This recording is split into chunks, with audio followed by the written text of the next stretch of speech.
en la University of Arizona. Así que ahora estamos grabando. Bienvenidos y bienvenidas a todos y todas. Gracias por estar aquí con nosotros esta tarde, con nosotras, la profesora Jessica Retis, la profesora Liliana Agosto, la directora asociada Sara Rivera de la Escuela de Comunicación Ferrer Rangel.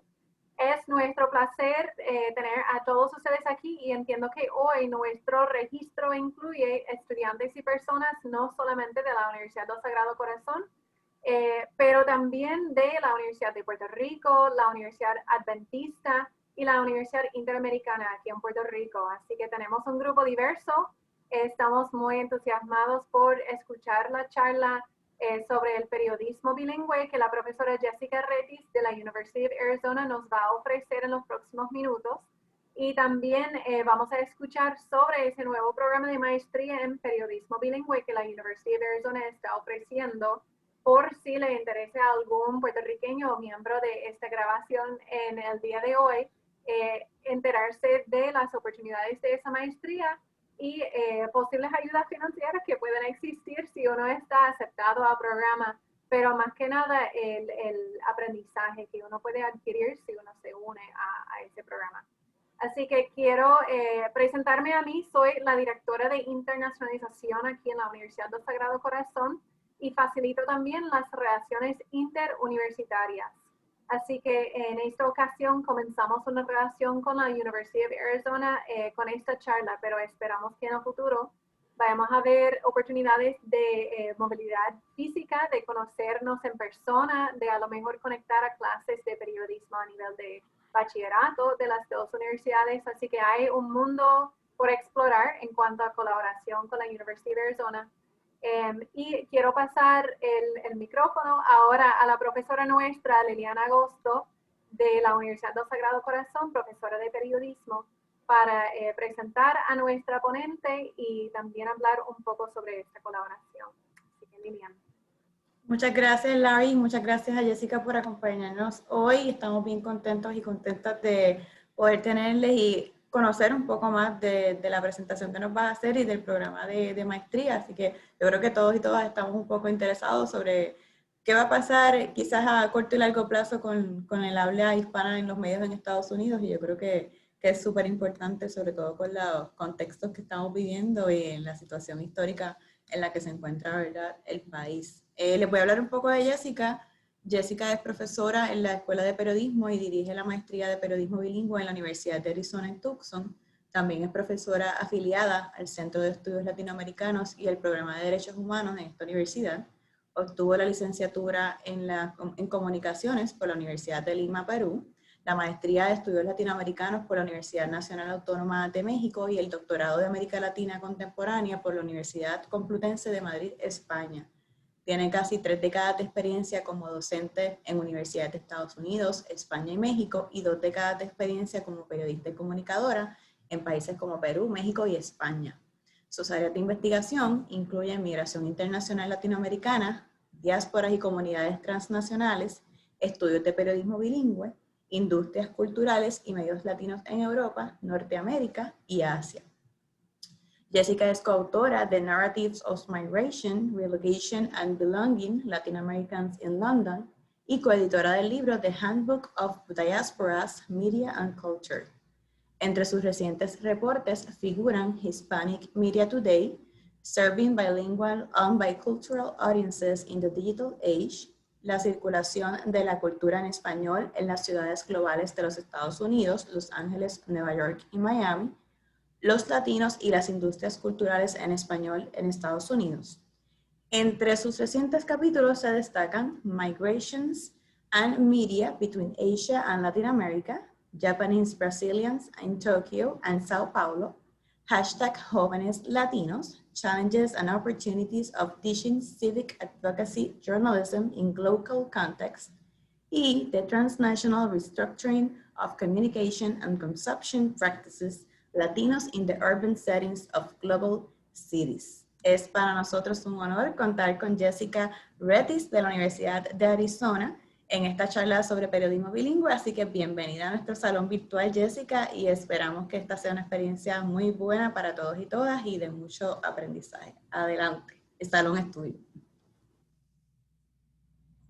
muchas gracias. Agradecer primeramente la invitación a compartir bueno, parte de mis investigaciones. No soy tan vieja, ¿eh? Lo que pasa es que he sido siempre muy activa. Parece ser que, ay, tengo mis añitos, digamos que I double your age, de la mayoría de los estudiantes que están aquí, que son jóvenes. Lo que pasa es que, como muchos de mis estudiantes, fui estudiante trabajadora, con lo cual yo iba a la universidad, pero trabajaba. Entonces, trabajaba de periodista para pagar mi licenciatura, trabajaba de periodista para pagar mi maestría, y así, y trabajaba de periodista para pagar mi doctorado, ¿no? Entonces, una parte interesante de mi trabajo ahora como profesora de medios es que, como le digo a mis alumnos, ¿no? I've been there. Yo también he sido una estudiante que ha recurrido a becas, que ha recurrido a scholarships, que ha trabajado por los fines de semana, combinar mis shifts en los horarios para hacer luego mis trabajos, pedirle a mis compañeros que por favor nos juntemos a las 10 de la noche porque salgo a las 9 del trabajo y estas cosas. Entonces es importante ser parte también de sujeto y objeto de estudio, ¿no? Y me gusta comentarlo desde el comienzo. Y también les quiero contar un poquito mi periplo, aunque Lilian ya lo ha comentado, pero pues para hacerlo un poco más divertido lo hago con fotos, a ver si soy capaz de entrar en Zoomlandia con esto. Ahí estamos. Bueno, yo vengo de Lima, Perú. Esta es la foto más linda que se puede encontrar de Lima, porque el resto Lima es muy gris y caótica, pero tiene playa, con lo cual esa parte es muy linda y siempre es la que me gusta mostrar. Después de vivir en México, en Lima, y trabajar como periodista en diferentes medios, me fui a vivir a una ciudad también que es maravillosa. No encontré, es que me gusta esta foto porque refleja lo caótica y lo hermosamente bella que es la Ciudad de México. Entonces ahí hice la maestría y trabajé como corresponsal para medios peruanos. Y ahí fue estudiando la maestría que en la UNAM, quote unquote, entre comillas, me obligaron a estudiar un tercer idioma. Yo ya entonces hablaba, obviamente, español, pero hablaba inglés también. Y empecé a estudiar portugués, porque yo era como, ¡ay! Tiene que ser un idioma que se parezca al mío para poder sacarle los créditos y poder tener el título. Voy a volver a esa anécdota luego. Quédense con esa idea, que me obligaron a estudiar un idioma, pero luego lo usé. Muy interesante. Y luego me fui a México, a Madrid, a estudiar el doctorado, en una época en la que estaba creciendo la migración latinoamericana en España. Y entonces fue muy interesante trabajar como periodista, pero también ser inmigrante, irme a pedir mi visado de estudiante, mi visado de trabajo, etcétera, ¿no? Hacer las colas, ir a los sitios latinos de Madrid, llegar y darme cuenta que no había ni una radio latina, o sea, para escuchar salsa y merengue, me volvía loca. Luego ya hubo más, porque era el comienzo, ¿no? de la migración latinoamericana a Madrid. Y luego me fui a Los Ángeles, y fue muy interesante porque yo no sabía que era peruana hasta que me fui a México. Cuando me fui a España, me convertí en sudamericana, ¿no? O latinoamericana. Y cuando llego a Los Ángeles, guess what? Ahora soy latina, ¿no? Entonces yo juego mucho con esto porque en realidad las etiquetas, panethnic, como se llaman, ¿no? Son muy relacionales. Tienen que ver con dónde estás, con quién estás, cómo te sientes tú, ¿no? Y cómo te identificas dentro del contexto en el que estás, digamos, ¿no? Y volveré a esta idea también. Yo voy a ir dando piececitas y luego todo tiene un sentido, ¿no? En mi narrativa. Cuando estaba en Los Ángeles y yo ya había estado estudiando las migraciones latinoamericanas en España y luego los medios latinos en Madrid, lo que hice fue empezar a analizar las ciudades. Al principio yo quería analizar los latinoamericanos, los latinos en Estados Unidos y en España, pero las realidades son muy distintas. Estados Unidos es enorme, y entonces lo que empecé a darme cuenta es que en realidad tenía que concentrarme en las ciudades, ¿no? Entonces empecé a comparar Madrid con Los Ángeles, pero también me fui a hacer trabajo campo a Nueva York y también a Miami.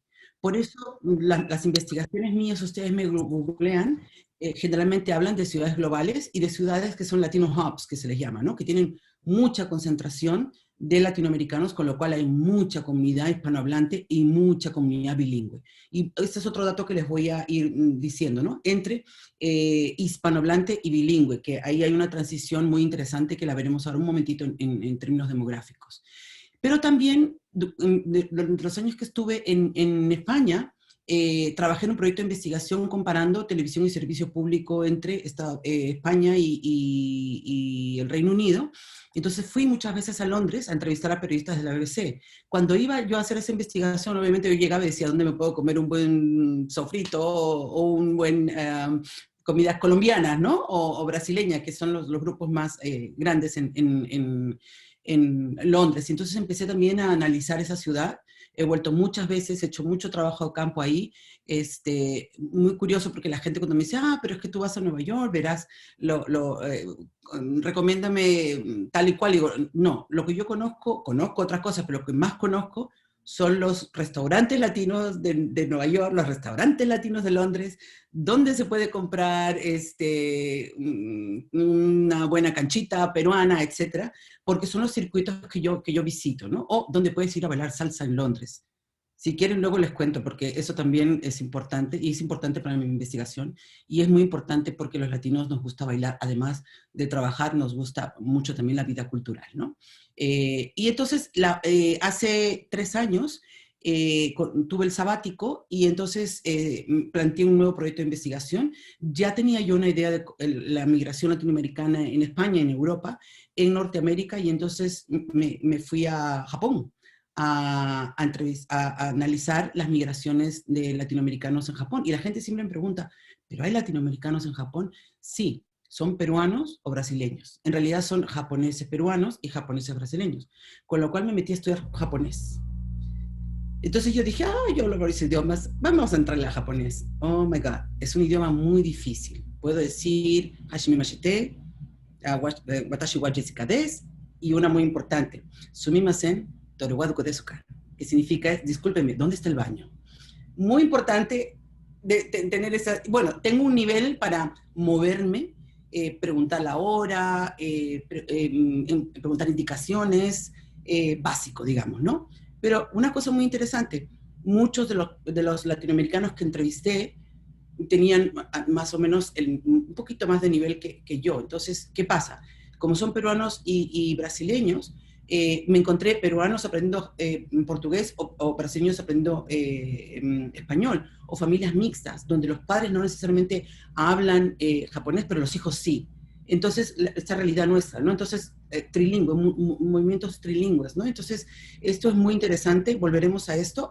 Y guess what, aquí es donde empecé a usar mi portugués, ese que yo había aprendido, que decía que por qué me habían enseñado y que me obligaron a enseñar portugués. Pues entonces lo que hice fue hacer mis entrevistas en Tokio, en Sao Paulo, en Brasil, que es donde está la comunidad más grande de Nikkeis, ¿no? Descendientes de japoneses, y volví a Perú, a Lima, para conocer un poco más la realidad de la comunidad Nikkei, de los peruanos japoneses, ¿no? Entonces, en realidad me he movido un poco persiguiendo los movimientos de las migraciones latinoamericanas por el mundo. Mis áreas de investigación principalmente están entre entorno de migración internacional y medios informativos e industrias culturales. Lo que me ha interesado es entender la demografía, pero entender también el contexto histórico, contemporáneo, entender la economía política, de por qué nos movemos, entender los estudios culturales cuando nos movemos, qué pasa con nuestras prácticas culturales, las que traemos con nosotros, las que nos adaptamos, las que hacemos híbridas, etcétera, ¿no? Y en general me interesa tener una mirada sociológica a estas prácticas. Todo eso lo traslado al tema de los medios informativos en las industrias culturales, y entonces me interesa mucho la representación en medios, la cobertura periodística, la producción de medios bilingües, el consumo de medios bilingües y la producción y consumo de industrias culturales. Si me googlean verán que tengo varios documentos en PDF for free que pueden acceder, y hay muchos reportes que he trabajado, porque esta es la cosa, yo produzco académicamente en libros y en revistas académicas, pero también hago divulgación general, entonces hay mucha documentación y estudios que yo he publicado con organizaciones para que estén al alcance de la gente, ¿no? Entonces, en cuanto a latinoamericanos en Europa, básicamente hice la primera tesis de doctorado que analizaba la representación de los inmigrantes latinoamericanos en la prensa española, comparando y viendo en ese momento los tres grupos que crecían más eran ecuatorianos, colombianos y argentinos. Y cómo había una mirada muy distinta, una mirada muy más compasiva hacia los ecuatorianos, una mirada más criminalizada hacia, o asustada, digamos, hacia los colombianos, pero una mirada muy fraternal en el caso de los argentinos. Muy interesante ver la manera en que los medios españoles veían de estas tres identidades colectivas de diferentes países, cuando la realidad era que muchos habían migrado por las mismas condiciones y los mismos contextos de migración eran similares, ¿no? Casi todos aquejados de las crisis económicas, la crisis social, la crisis política en los países, con una relación muy estrecha a digamos, los flujos de capital de España, y por eso los flujos de población siguieron a los flujos de capital en España. En el Q&A podemos explicar eso. También hice el primer estudio exploratorio sobre el consumo cultural en áreas urbanas y en áreas rurales, porque no es lo mismo llegar de inmigrante a una ciudad que llegar de inmigrante a trabajar en las zonas agrícolas, ¿no? Hay diferencias también, entonces el estudio fue, casi siempre hago entrevistas en profundidad, grupos de discusión y observación participante, ¿no? Entonces, por ahí van estas investigaciones. El consumo cultural es uno de los, creo que hasta ahora es el único que yo sepa, estudio comparado sobre contextos rurales y urbanos de inmigrantes latinoamericanos en España, ¿no?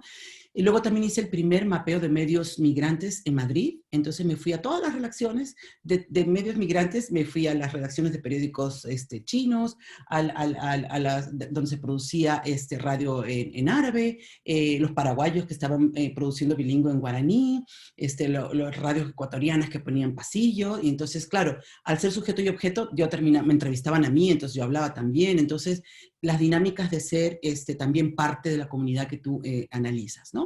De todo mi periplo por Londres, estoy muy contenta de comentarles que acabo de sacar este libro con mi compañera Patria Román Velázquez de UK.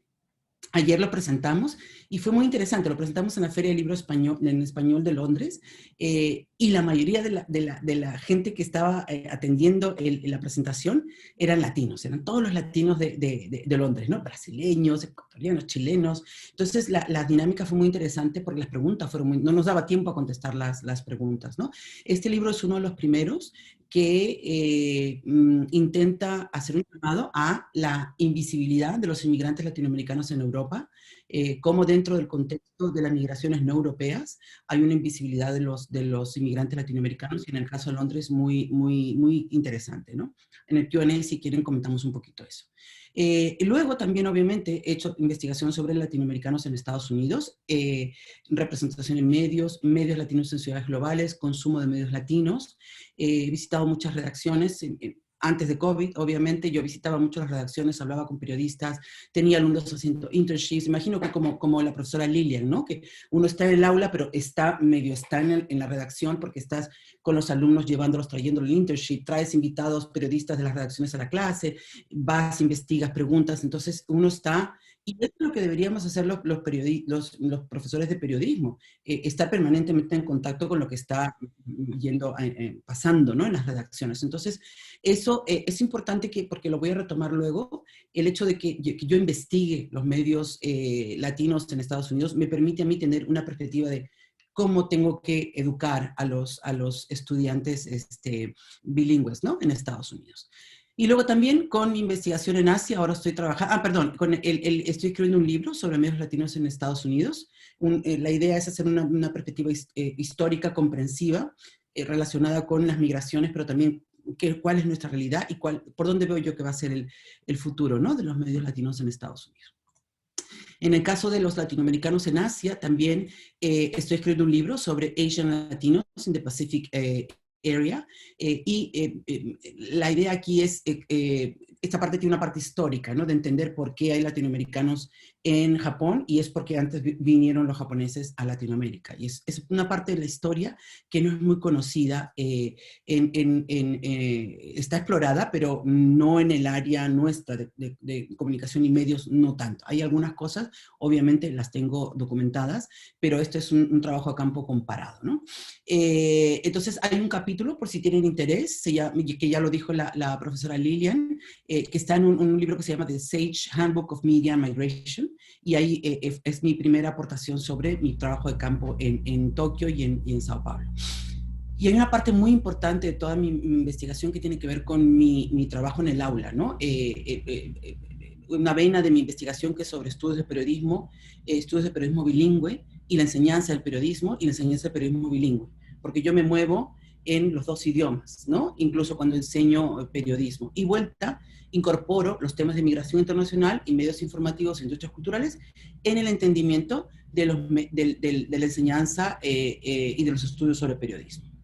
Entonces, las vueltas me hacen entender que para hablar de los latinoamericanos en Estados Unidos, las industrias en español, en realidad es un movimiento circular, ¿no? Nosotros hablamos español porque antes fuimos parte del imperio español, ¿no? Y ahora estamos yendo a Estados Unidos y venimos con nuestro idioma, pero también hay españoles viniendo a Estados Unidos. Entonces aquí tenemos un revolú, me encanta esa palabra puertorriqueña, es un revolú. Entonces hablamos de aquí, de allá, de acullá, ¿no? Entonces esto es importante entenderlo porque para un no hispanohablante a veces le parece raro que los latinoamericanos a veces no hablamos el mismo idioma, porque usamos diferentes, podemos decir prende la luz, o jala, o no, estas cosas, entonces a veces estamos en un mundo más bien fluido, heterogéneo, híbrido, pero precisamente esa es nuestra riqueza. Eso es precisamente, que no se nos puede encajonar, ¿no? En un todo homogéneo, ¿no? Y entonces ese es mi reclamo. Cómo el discurso público tiende a homogeneizar comunidades que somos tan heterogéneas.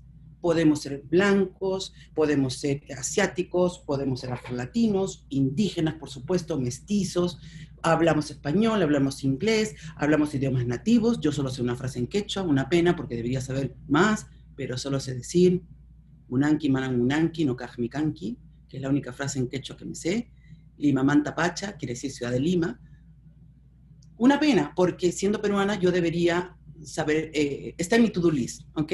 Entonces yo no me moriré sin saber un poquito más, decir algunos poemas en quechua y entender un poco más mis comunidades nativas, que nos pasa a muchos latinoamericanos, que nos quedamos en el sector más bien criollo, mestizo, y deberíamos tener una relación más estrecha con nuestras comunidades indígenas, con nuestras lenguas indígenas, somos herederos de esas comunidades, y el hecho de estar en Tucson a mí me inspira muchísimo porque Tucson tiene una relación muy estrecha con las comunidades nativas, muy estrecha, ¿no? Aquí hay gente bilingüe, etcétera. Entonces la idea que yo tengo en mi perspectiva para trabajar el tema del bilingüismo es también embrace, ¿no? Y nunca es tarde para aprender un idioma. Entonces yo digo, si yo tengo mi edad y la edad que tengo y estoy aprendiendo un idioma, puedo ir a aprender también un idioma nativo del cual me siento orgullosa, pero por el sistema educativo de políticas lingüísticas discriminatorias en toda Latinoamérica, no se nos han enseñado idiomas que deberíamos saber o lenguas que deberíamos saber, ¿no? Entonces, ok.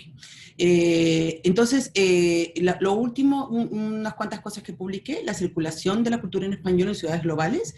Aquí, me pateé literalmente Los Ángeles, Nueva York y Miami. Estuve entrevistando a gente que hacía teatro, gente que hacía artes visuales, gente que escribía literatura en español, para entender cómo en ciudades que son consideradas Latino Hubs, que son consideradas que tienen alta concentración de hispanohablantes o bilingües, es un reto producir cultura en español, es un reto producir cultura bilingüe. Y cómo me he encontrado con gente maravillosa que tiene un trabajo, quote unquote, regular, pero luego los fines de semana está actuando en una tabla, ¿no? Gente que está trabajando en otras cosas o de sus ahorros invierte para producir, qué sé yo, circuitos, etcétera, y les cuesta mucho. Y también hay una reflexión crítica, este documento también está disponible online, hay una crítica muy, muy fuerte también al el rol de las estancias diplomáticas latinoamericanas en Estados Unidos y cómo hay una fuerte intención de producir cultura para las clases medias altas, cuando en realidad los que necesitamos la promoción de la cultura, el acceso a la cultura, los festivales, etcétera, tiene que ver más con nuestra gente, nuestra gente que está en otros barrios, ¿no? Entonces, apoyar más, digamos, la crítica aquí viene sobre por qué hace falta más financiación en sectores populares que están produciendo cultura, además de los otros, por supuesto, ¿no? Pero nos falta esta parte y cómo eso podría incentivar a un progreso, a un acceso a producción bilingüe en estas ciudades, ¿no? Y también en el Q&A podemos hablar de esto. Luego, estoy muy contenta con el trabajo que hicimos con Hispanic Media Today, con Democracy Fund.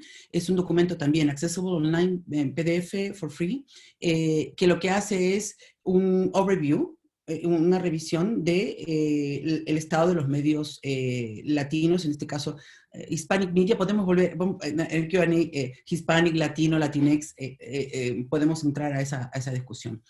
Pero a mí me interesaba en este reporte explicar cómo estos medios sirven a comunidades bilingües y biculturales y cuáles son los retos en la época digital. Entonces, lo verán que al final lo que sugiero yo es que las financiaciones, los apoyos, deberían estar estrechamente indicados hacia comunidades de base, hacia medios comunitarios, hacia medios hiperlocales, que en realidad son los que están haciendo el servicio de información a los grupos, a nuestras comunidades, ¿no? Entonces, más allá pues también hay medios privados que están haciendo cosas interesantes, medios públicos, pero va por ahí, ¿no? En temas de entrenamiento, etc. Entonces, con lo que les quiero decir es que cuando yo planteo mi perspectiva de cómo deberíamos educar a los futuros profesionales, ojalá que algunos de los que están aquí sean mis alumnos en un futuro cercano, por ahí va la cosa. Llevo muchos años formando profesionales y creo que podríamos hacer un trabajo interesante en formar profesionales bilingües.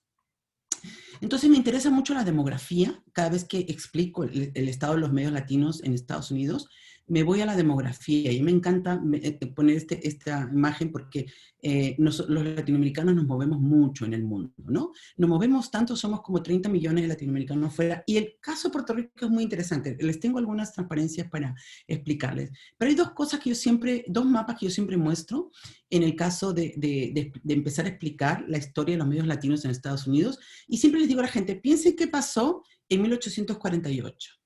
Entonces, en 1848, toda esta parte de Estados Unidos era México. Con lo cual, la mayor concentración de medios en español en Estados Unidos en las décadas siguientes se concentra aquí, por lógica, ¿verdad? Pero a veces se pierde esta perspectiva histórica cuando se quiere entender la historia de los medios latinos. Hay que entender la parte geopolítica, la parte histórica, ¿no?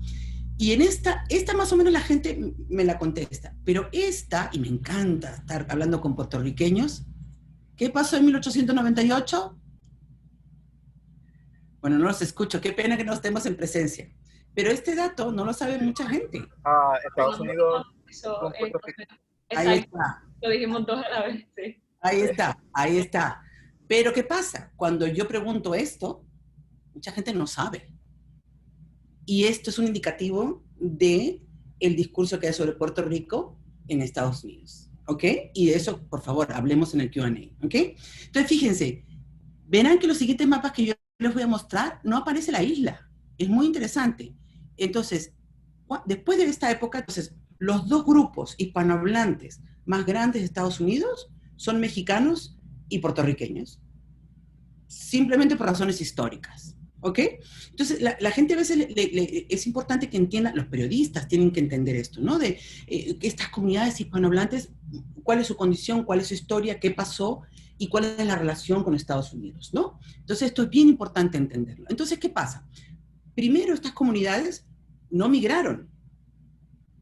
no se movieron del territorio. Estas comunidades se convirtieron en Estados Unidos, territorialmente, ¿verdad? Entonces, no estamos hablando de inmigrantes.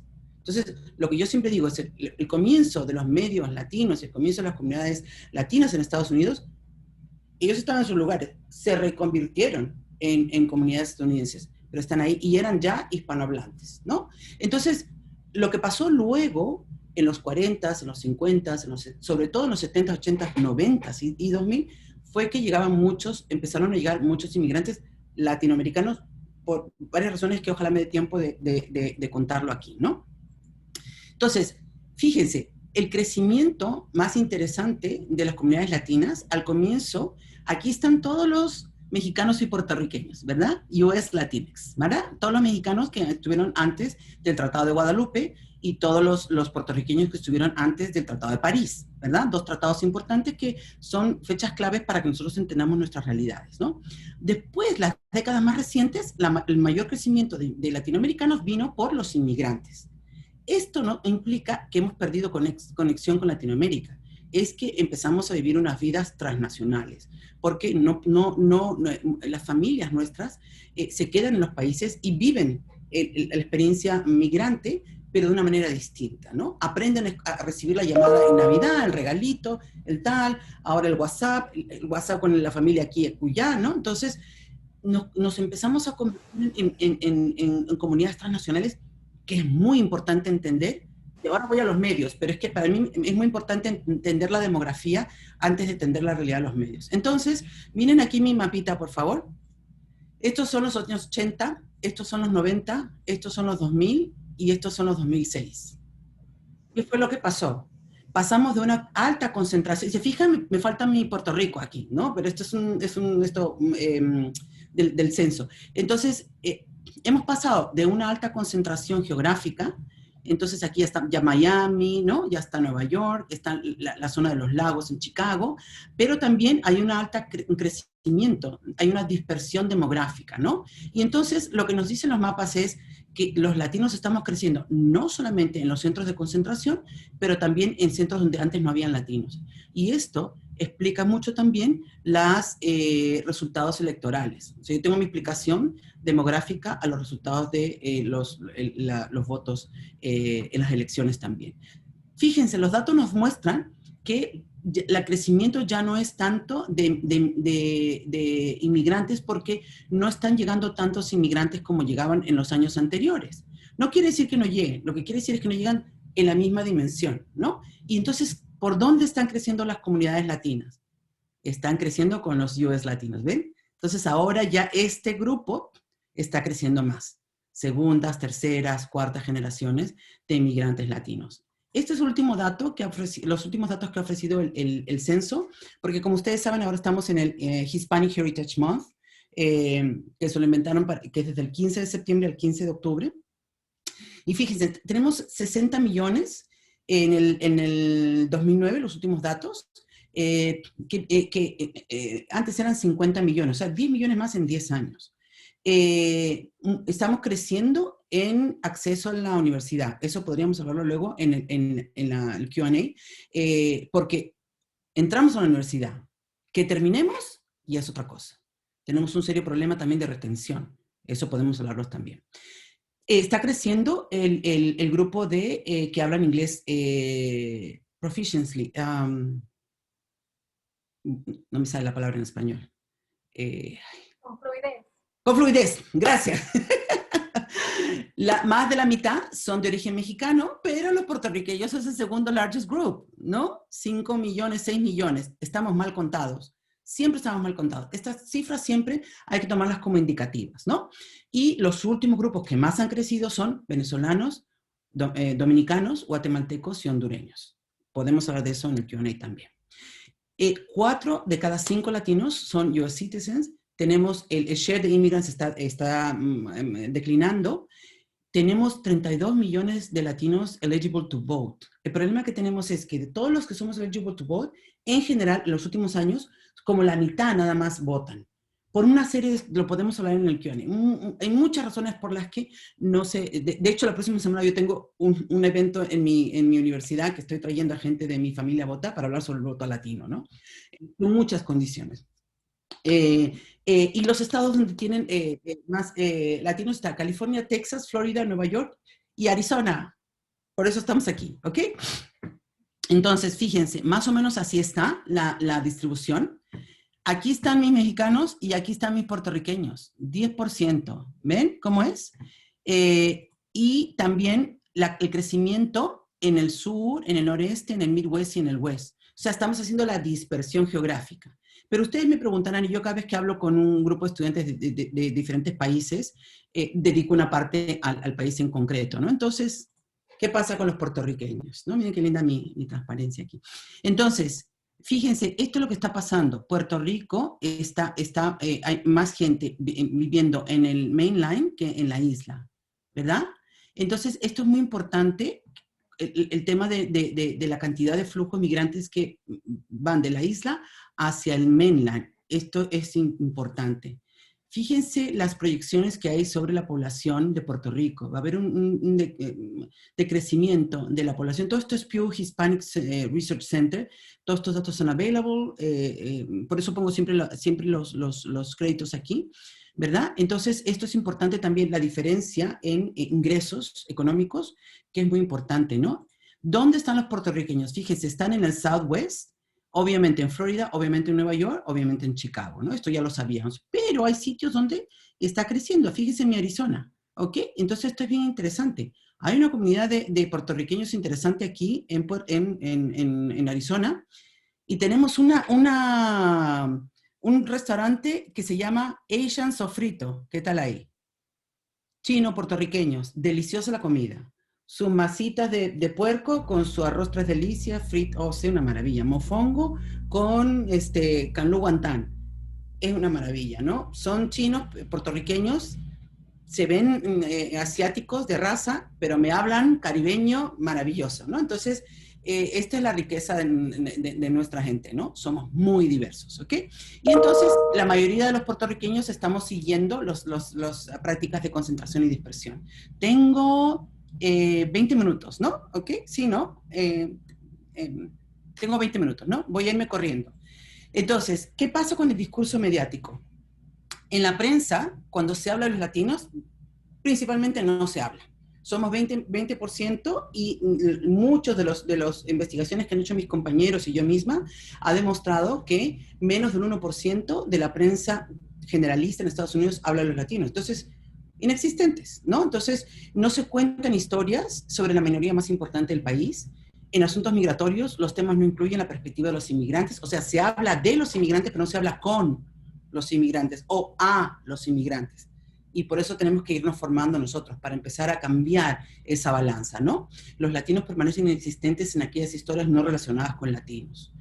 Hay una mirada periodística que continúa recalando en la exclusión, en las formas estereotipadas, en la metáfora de acción del conflicto social. Las mujeres aparecemos invisibles como víctimas o hipersexualizadas, jóvenes invisibles, y cuando aparecen muy relacionados al conflicto social.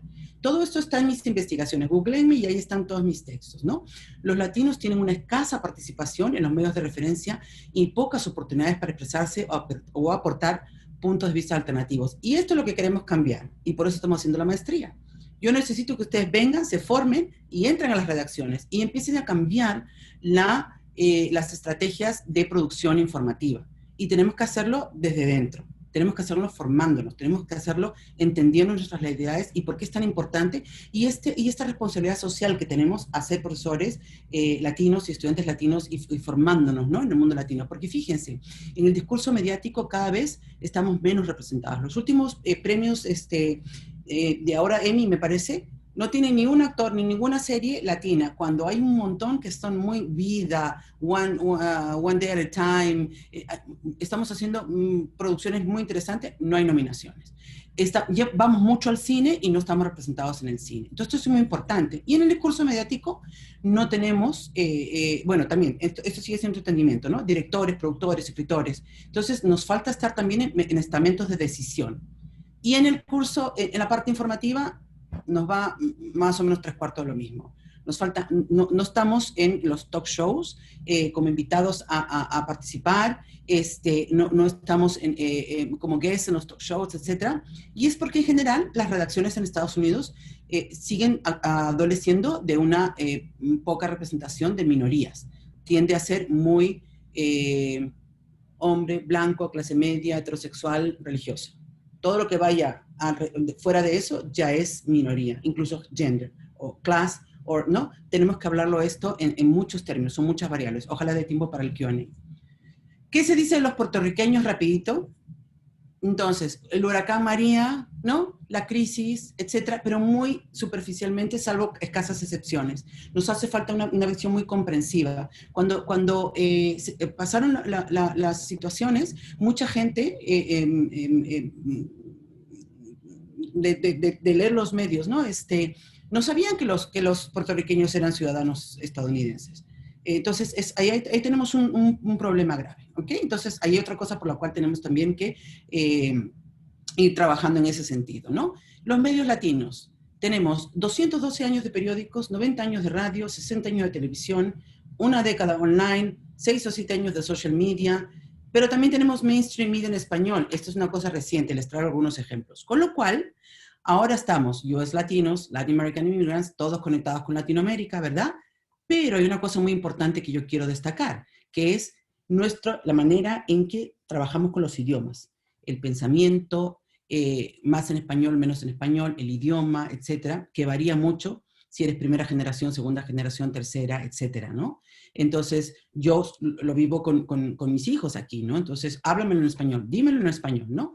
Entonces, a fuerza de estar constantemente negociando, mis hijos son perfectamente bilingües, pero cuesta mucho trabajo, ¿no? Entonces, y cuesta mucho trabajo porque no hay políticas lingüísticas que fomenten el bilingüismo en este país y en muchos otros países, ¿no? Por eso estamos hablando de latinos en Estados Unidos.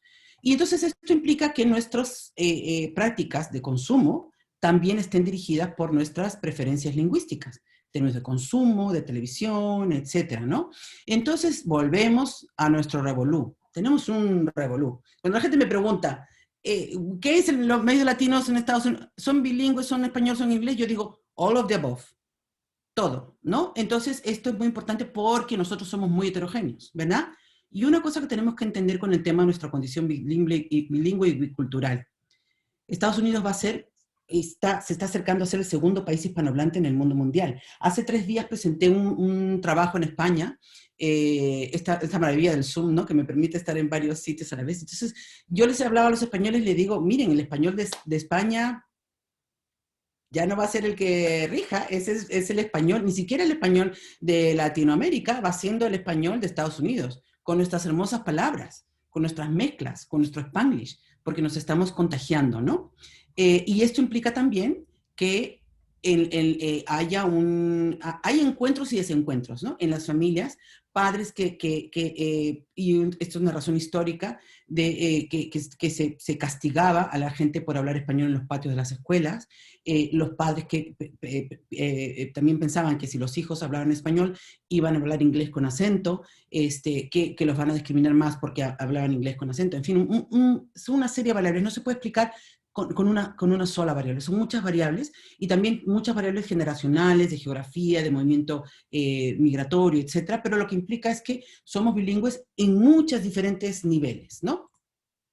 Entonces, cuando vamos a hablar de los medios latinos, a mí me gusta explicar que los medios latinos hay que entenderlos por sistema de propiedad, públicos, privados, comunitarios, por el lenguaje, español, inglés, incluso Spanglish. En Los Ángeles hay unas radios maravillosas que dicen, buenos días, how are you today? Vamos a tomar un cafecito, me encanta el café, because reminds me of mi abuela. Y así, ¿no? Entonces yo las primeras veces que estaba en Los Ángeles era como, ¿por qué me están hablando en 2 idiomas a la vez? Y entonces mis alumnos se morían de la risa y me decían, profe, usted va a estar así en 6 meses. No, yo hablo inglés o hablo español, guess what? Yo soy Spanglish otra vez, ¿no? Entonces se morían de la risa. Le dijimos, profe, ¿qué le iba a pasar? Entonces esto es muy interesante. Y la concentración de los mercados, de los medios, lo que hace es corresponderse con nuestras zonas de concentración y de dispersión. Entonces, ¿ven por qué me interesa mucho explicar primero la demografía? Porque entonces ahora cuando yo les explico a ustedes dicen, pues sí, claro, ¿verdad? Tienen razón. Y lo que nos está pasando es que nuestro consumo en inglés y en español está bajando, en el inglés está subiendo, pero eso no quiere decir que no sigamos produciendo en inglés. Esto también es Pew Research Center, o sea, estos son datos y otra vez, todo esto yo ya lo he publicado, ya he hablado de esto, entonces están en todos mis textos, por favor, bájenselos y si pueden leerlos, pues les agradezco. Entonces, ¿esto qué implica? Prensa, estamos correspondiendo con en la representación geográfica, está bajando la prensa, como toda la prensa escrita en todos los países del mundo mundial.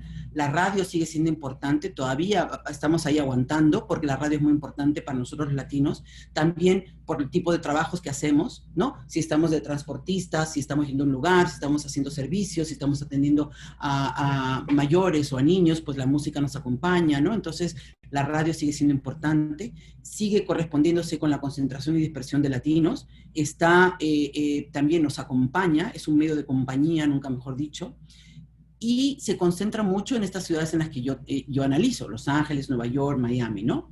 Pero hay una cosa importante también que nos falta, es que no tenemos tanta oferta de noticias en español. Tenemos mucha música, pero nos falta más oferta.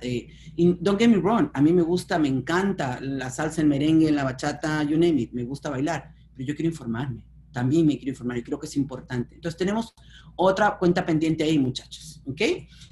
La televisión, 3/4 de lo mismo, ¿no? También tenemos esta situación. Me quiero ir al mundo digital para llegar a la parte del Q&A porque me da pena no entrar en el diálogo. Pero esta parte es muy importante, el tema de cómo nos estamos yendo en inglés, mostly English online.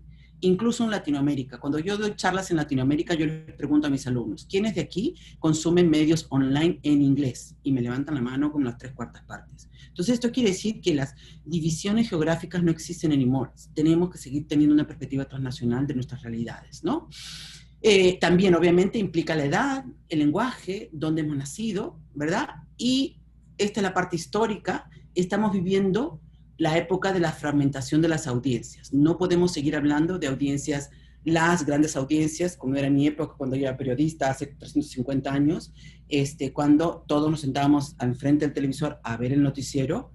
That is not happening anymore. So we need to evolve with the city. Nos tenemos con la sociedad. Entonces, los retos que yo veo, el modelo de negocio, me encanta que la profesora Lilian enseña emprendeduría, ¿verdad? Estamos resintiendo una crisis publicitaria a raíz de la recesión del 2008, de reducción de personal, de mayor carga de trabajo, de recursos para reportear. Entonces, esto es un problema. Al haber escasa representación de los hispanos o los latinos en áreas de decisión, esto implica que tenemos un déficit también en la cobertura, ¿no? El otro reto, la conversión tecnológica, a veces nos agarra a destiempo, ¿no? Pasar del modelo transnacional al modelo multimedia, de producción multimedia a las redes sociales, el periodismo de datos, etc. Entonces, una de las profesiones que más se ha visto afectada, para bien y para mal, en los dos sentidos, es el periodismo. Porque ahora yo ya no puedo enseñar como era yo antes, que yo era periodista de cassette y grabadora. Ahora tiene que ser celular, multimedia, haz tu podcast, etc. Entonces, nosotros también los profesores nos reinventamos, ¿no? Los retos de la producción bilingüe. Y aquí me quiero detener yo, porque en mi libro y en otras, acabo de escribir un texto para The Sage Encyclopedia of Journalism, y yo hice el entry sobre Latino News Media.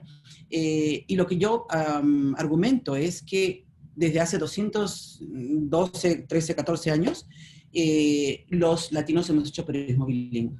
Porque hacer periodismo bilingüe no solamente es escribir en español, es reportear en inglés, es reportear en español en inglés. Entonces, nos reporteamos en fuentes en inglés, reporteamos en fuentes en español, y luego escribimos en fuentes en inglés o en fuentes en español, ¿no? Entonces, vivimos en un mundo bilingüe, trabajamos en un mundo bilingüe, entendemos comunidades bilingües, pero nos falta formarnos más en estas prácticas bilingües. Y esta es la razón de ser de la maestría que estamos proponiendo.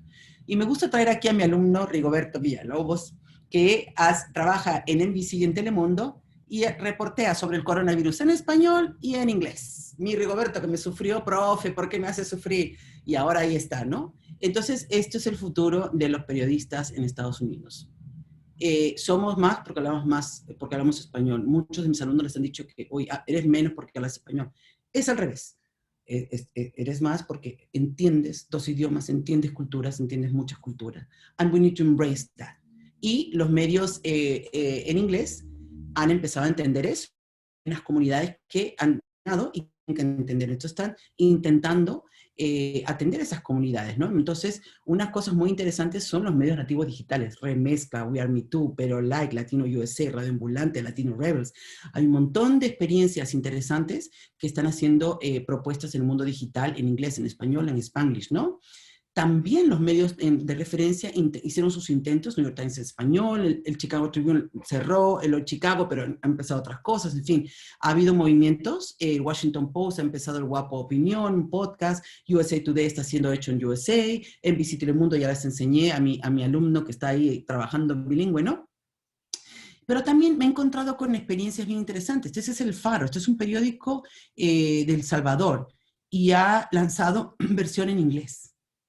Entonces, guys, we live in two languages. Nuestras comunidades viven en dos lenguajes. Entonces, aquí está mi propuesta. La enseñanza del periodismo bilingüe. Parezco yo una vendedora de libros, ¿verdad? Toco la puerta ahí. La verdad es que me entusiasma mucho lo que estoy haciendo y tengo mucha ilusión en formar, ¿no? La maestría lo que intenta es ofrecer una capacitación profesional y académica a estudiantes que deseen reportear o informar sobre las comunidades latinas en Estados Unidos y en el extranjero.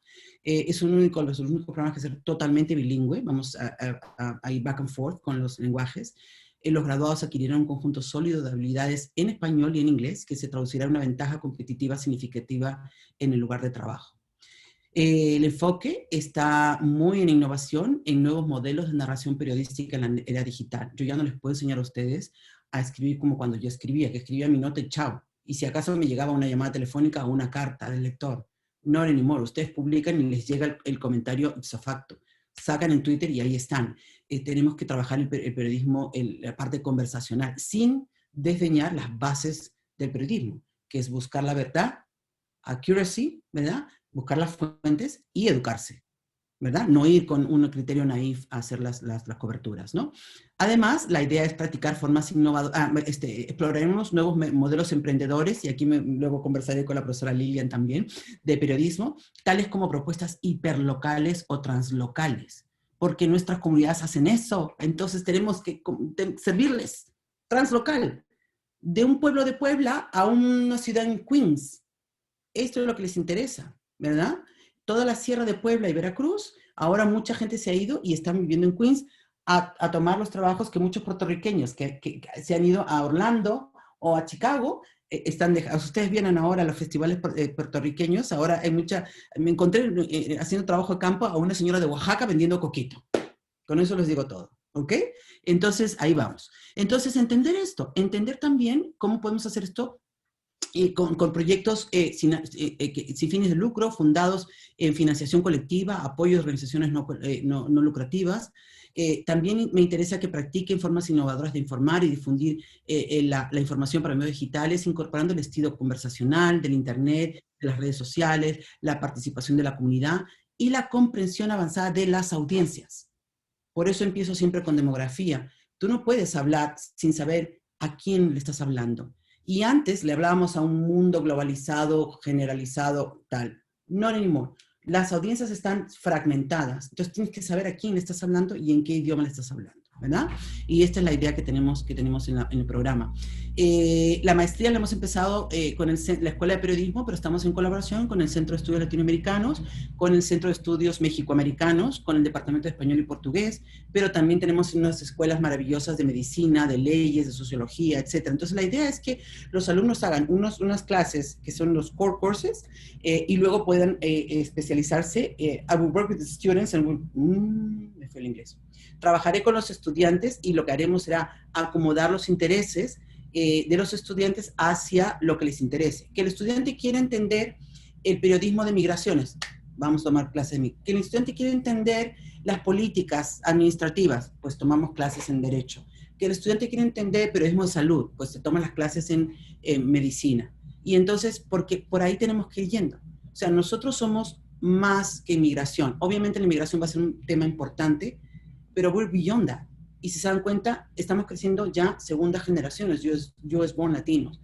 Nos interesa salud, nos interesa educación, no estamos interesados en medio ambiente porque nos importa, nos interesan cosas culturales, en fin, ¿no? No solo nos interesa Maluma, no, nos interesa Chabela Vargas, nos interesa, ¿no? O sea, con mi respeto para todos los cantantes populares, ¿no? Pero nos interesa también otro tipo de música, no sé, qué sé yo, bomba, ¿no? You name it, ¿no? Nos interesa, en eso también somos muy diversos. Escuchamos música tradicional y música popular también, entonces tenemos que entrarle por ahí también, ¿no?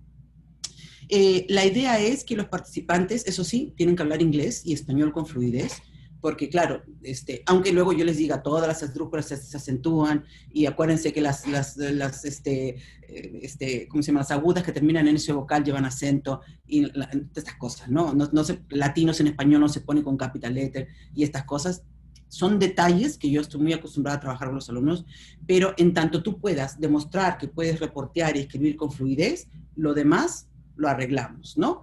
Y deben tener una licenciatura de una institución acreditada en Estados Unidos o en el extranjero, y estamos muy entusiasmados de recibir a los estudiantes en el programa del otoño del 2021. Ya estamos aceptando aplicaciones, entonces si les ha gustado lo que han visto, mira, por ejemplo, el próximo semestre voy a enseñar una clase que se llama Global Latinx, Diasporic Transnationalism and Media in Latin America, in Europe and Asia. Y lo que voy a explicar a los estudiantes aquí es cómo nos movemos. Es que un estudiante que venga y haga esto puede irse a ser corresponsal del Washington Post en Tokio. ¿Por qué? Porque ese estudiante sabe que hay peruanos en Tokio y que hay un restaurante maravilloso en un barrio que yo luego les digo dónde, y se come delicioso. Pero también el estudiante va a entender que estamos teniendo, y ese es mi próximo proyecto, las comunidades afrolatinas, ¿no? La historia de las migraciones africanas a Latinoamérica, y cómo ahora Latinoamérica está recibiendo migración de África, ahora. Entonces esto hay que entenderlo también, ¿no? Y luego los latinoamericanos que se están yendo a Europa, cómo nos movemos en Europa, cómo nos movemos en Asia, por qué está creciendo la comunidad de migrantes latinoamericanos en China. Bueno, en fin, todo eso lo vamos a intentar a explicar. Y la idea es formar periodistas bilingües y biculturales que puedan trabajar en medios estadounidenses o iberoamericanos, que se incorporen a las dinámicas de producción informativa, multimedia digital, usando redes sociales, que sean capaces de realizar proyectos de emprendimiento periodístico, capaces de desarrollar proyectos de colaboración transnacional, que esa es la idea también. Cuando yo era periodista era tú vamos a competir, y ahora también eso ha cambiado, y es vamos a colaborar. Hay proyectos latinoamericanos de colaboración fantásticos, y es un win-win situation. Tú explicas lo que pasa en tu país, yo explico lo que pasa en mi país, nos juntamos, buscamos financiación y podemos hacer un periodismo transnacional fantástico, ¿no? Y los beneficiados son siempre las audiencias, que es el fin último para el que hacemos estos trabajos, ¿no? Entonces, para conclusión, en un mundo altamente interconectado de medios informativos transmedia, los periodistas deben asumir retos de producción, diseminación y promoción de contenidos informativos. La enseñanza del periodismo bilingüe en un mundo digital supone retos, pero supone muchas oportunidades, y yo creo que trabajemos en este sentido. Thank you, gracias. Muchísimas gracias, profesora. Agradecemos la presentación. Yo sé que quedé encantada yo con el entusiasmo que llevas al tema y toda la información que hemos aprendido sobre la diáspora latina alrededor del mundo y el impacto de la cultura latina y la diversidad de esa cultura en todas las ciudades que has visitado y todas las publicaciones que has diseminado. Así que agradezco muchísimo toda la información, pero también ese entusiasmo que nos has compartido durante esta presentación. Quiero abrir el grupo a ese famoso Q&A para que podamos tener una conversación. Yo sé que en algún momento la profesora Liliana Agosto se va a tener que ir para otro taller que tiene que atender, pero Lilian, si quieres invitar a los estudiantes, particularmente los tuyos y cualquier otro presente, a incluir sus preguntas en el chat, lo voy a abrir para que todo el mundo pueda compartir preguntas en el chat, y también pueden activar su micrófono para hacer preguntas verbalmente. Claro, ya escucharon a Lori, bien contenta y agradecida, y secunda a Lori el entusiasmo con el que nos habla del poder que tenemos los latinos en el mundo, porque no es solamente en Estados Unidos, es maravilloso, así que bien contagioso, Jessica, y nos encantó escucharte. Por lo menos de mi parte hablo, y yo sé que Lori también me secundó, que es maravilloso todo lo que está pasando y lo importante que es conocer también de nuestra historia y saber hacia dónde nos movemos y qué impacto tienen esos movimientos que hacemos. Así que muy buen momento para empezar a preguntarle, ¿verdad?, a Jessica sobre su presentación, ¿no, Vanessa? Así que si tienen alguna pregunta, este es el buen momento. Yo quisiera hacer un comentario, y perdone que no me presenté al principio. Yo vivo aquí en la ciudad de Miami. Llevo ya 36 años fuera de Puerto Rico y he visto el cambio que ha habido en esta ciudad. Obviamente también viví en Chicago, vi el cambio también. Y creo que mi comentario es, ha habido un cambio obviamente en la demográfica de los latinos, especialmente en Miami, porque cuando yo llegué eran mayormente cubanos. El segundo grupo podía haber sido los nicaragüenses, pero ahora ha crecido el segundo grupo, después de los cubanos, son los colombianos, después vienen los peruanos, así que les invito a una papa a la huancaína aquí en Miami. Y en Chicago mayormente era mexicano. Entonces, los temas eran diferentes, hasta la manera de hablar es diferente. Y otra cosa que también quería decir que yo he visto como por qué nosotros somos como invisibles, y es que mayormente todos somos mexicanos para los que no hablan español. Tengo una amiga, una queridísima amiga de Carolina del Norte, y ella me dijo, ella la conocí aquí obviamente, y me dijo, yo veo la diferencia, pero cuando yo vivía en North Carolina, todos ustedes son mexicanos. Y me ha pasado que me han preguntado cuál es mi estatus inmigratorio en este país. Y es una cosa que es muy difícil de entender para los que vienen de Puerto Rico, que ya yo llevo, como digo, 36 años aquí. Trabajé para Univision, aquí en Miami, en Chicago. Y los temas que yo siempre cubrí eran completamente diferentes de hace... yo estoy bastante, no viejito, pero empecé en el año 94 en Univision. Y lo que yo hablé en el 94 no lo puedo hablar hoy en día. ¿Cómo usted ve ese cambio en toda esta, no sé, como dicen en Puerto Rico, arroz con mango? Sí.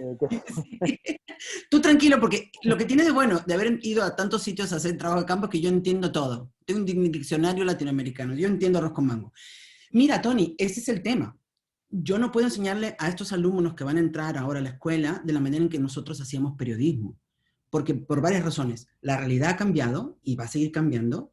Las prácticas periodísticas han cambiado y seguirán cambiando. Y las migraciones cambiarán. Entonces, de alguna manera tiene sentido que la gente piense que todos los latinos somos mexicanos porque el 60% son mexicanos. El problema es que no tienen la información del resto. Incluso tienen una mala información sobre los mexicanos. Y creen que también todos los mexicanos son iguales. Y tampoco es así. O sea, hay mucha diferencia. Hay, por ejemplo, en California una comunidad oaxaqueña indígena maravillosa que también hace su esfuerzo por tener visibilidad, ¿no? Entonces, según lo que yo veo, nuestras ciudades globales, como Miami, Nueva York, o Los Ángeles, Chicago, San Francisco, van cambiando la demografía en una condición translocal. A ver si no me pongo muy teórica con esto para poderlo entender.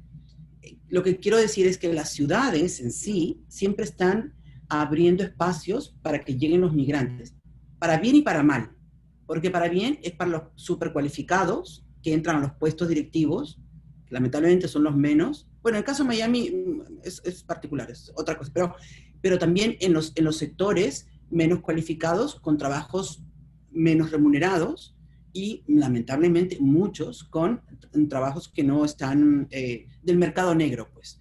Entonces y esto pasaba también en España, ¿no? Entonces se tiende a pensar que los migrantes somos los que generamos el mercado informal del trabajo, y no es así, es una sinergia del mercado laboral en general, ¿no? Entonces eso hay que entenderlo, porque no somos los creadores, somos los que participamos de esto, pero las sinergias empiezan de los sectores productivos, ¿no?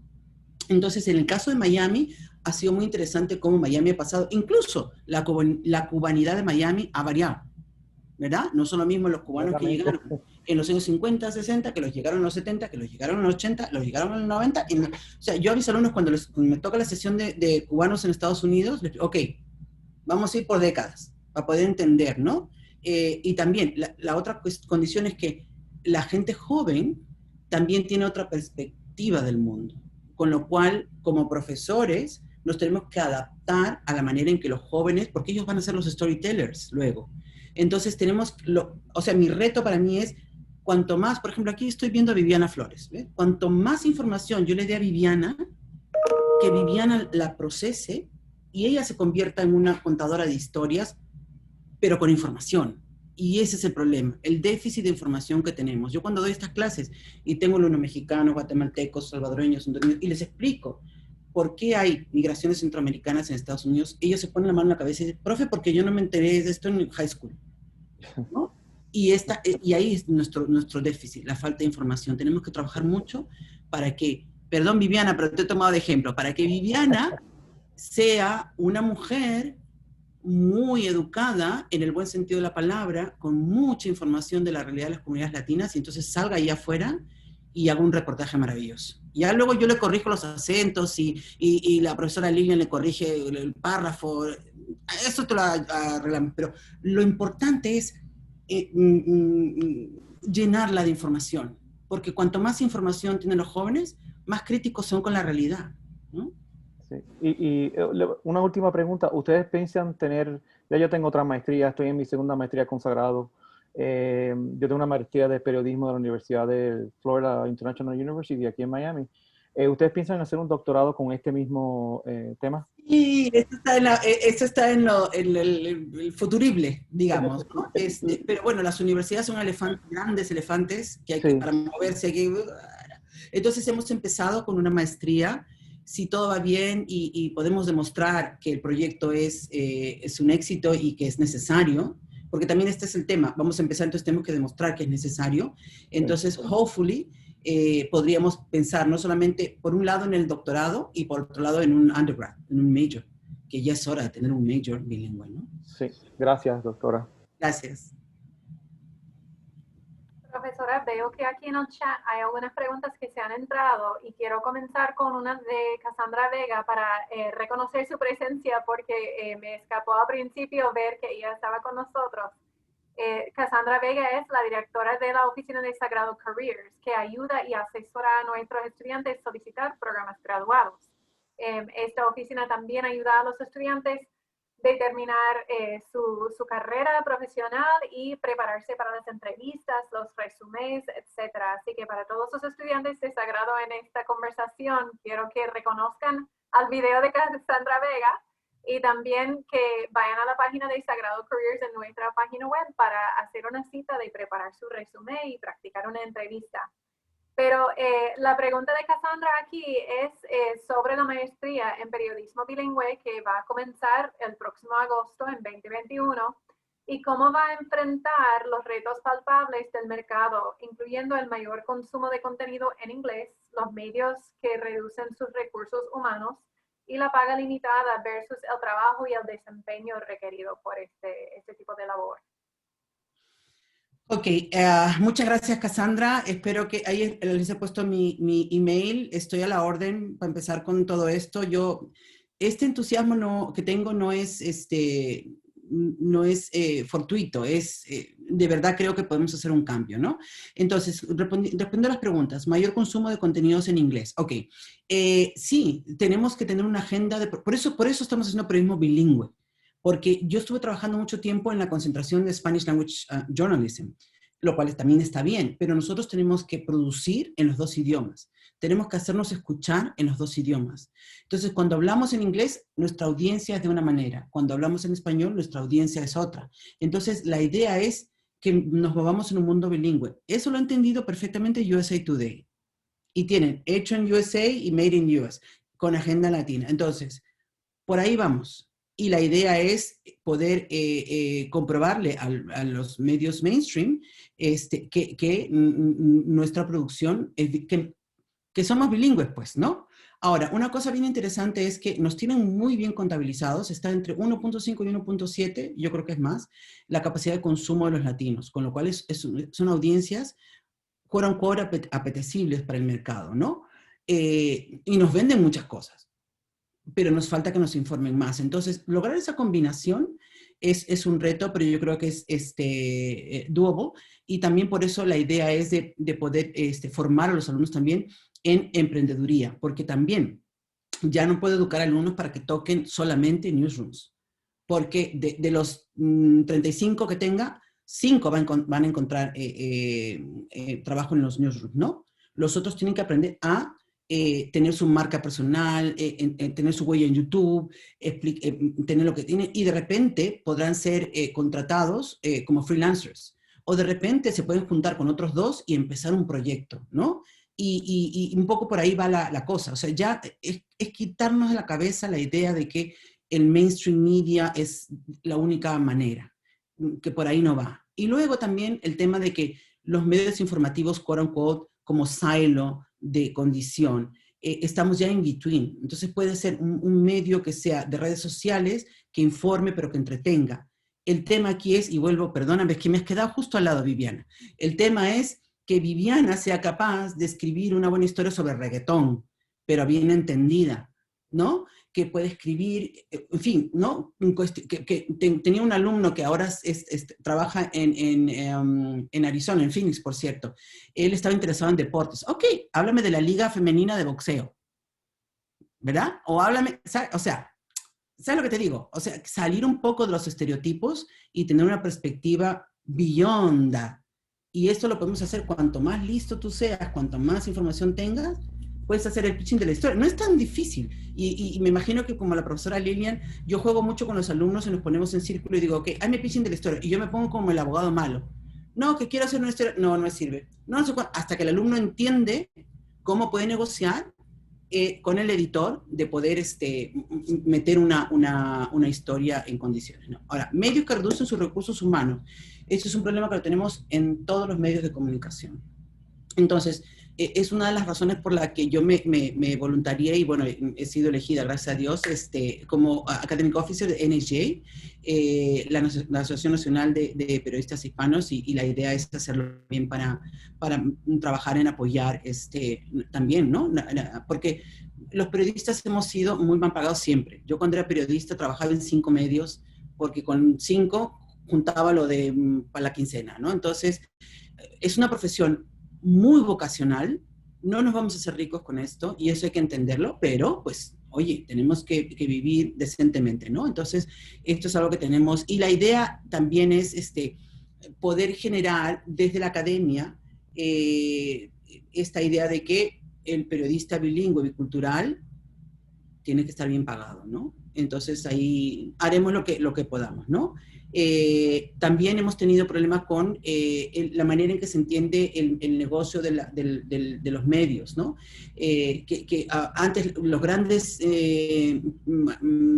inversores publicitarios empezaron a dejar de invertir en los medios relacionales y ahora todos están en Facebook, en Google, entonces, y hay que entender cómo funciona también, porque pues también trabajamos para industrias, ¿no? Entonces, lo que yo les digo a mis alumnos, ¿no? Tienen que entender ustedes cómo funciona la industria para saber cómo moverse y tener decisiones acertadas, ¿no? Y lo que siempre también les digo a los alumnos, hay que buscar mentors. Los mentors están out there. Aquel senior correspondent, ese ya pasó por todo lo que tal. Entonces, yo soy la mentor en la academia con la profesora Lilian, ¿verdad? Pero nuestro campo de batalla es el classroom. Pero hay que buscar mentors en la industria también. Y por eso el tener el NHJ también es importante, porque entonces aquella persona, mujer que está senior, ya pasó por un montón de cosas que probablemente para ti sean desconocidas. Y entonces ella te va a decir, mejor por aquí o mejor por allá, ¿no? O para los varones también, aquella persona, ¿no? Jefe que está por ahí. Y también generar en las mujeres este interés por llegar a las posiciones directivas. Que eso hay que ponerse la meta, porque lamentablemente también en los medios latinos las posiciones de dirección también las acaparan los varones, ¿no? Entonces, un poco más de, por favor, de entender que somos muy diversos, ¿no?